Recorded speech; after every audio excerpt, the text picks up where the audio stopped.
ময়মনসিংহের শেরপুর জেলায় ভারত থেকে পানি আসার কারণে ১২৩টি গ্রাম পানির নিচে প্লাবিত হয়ে আছে। ভারত থেকে নেমে আসা পানি বাংলাদেশের মানুষের দুর্ভোগের কারণ হয়ে দাঁড়িয়েছে। আপনার এই বন্যার কারণে মানুষের ঘরবাড়ি, এমনকি কৃষি, এমনকি মাছের ঘের পর্যন্ত সব তলিয়ে আছে। এমনকি প্রতিটা রাস্তাঘাট এই ভারত থেকে পানি আসার কারণে ভেঙে চুরমার হয়ে আছে।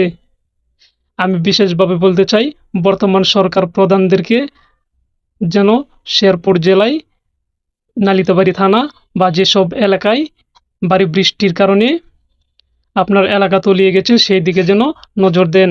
এখন আসি আমরা হালুয়াঘাট বা দুবাউড়া থানার মাঝে।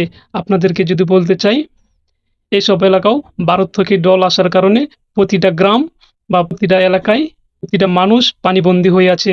সেই দিকে যেন সরকার সুনজর দেন। আমি বলতে চাই, যারা মানবতার ফেরিওয়ালা আছেন তারা যেন নালিতাবাড়ি বা আপনার হালুয়াঘাট, ময়মনসিংহ বা আপনার শেরপুর ওইদিকে যেন একটু নজর দেন।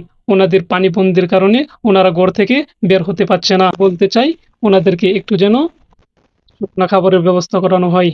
তো পরবর্তী আপডেট দেখার জন্য আমাদের চ্যানেলকে সাবস্ক্রাইব করে রাখুন। ডেস্ক রিপোর্ট, মোজাইল হাসানবী।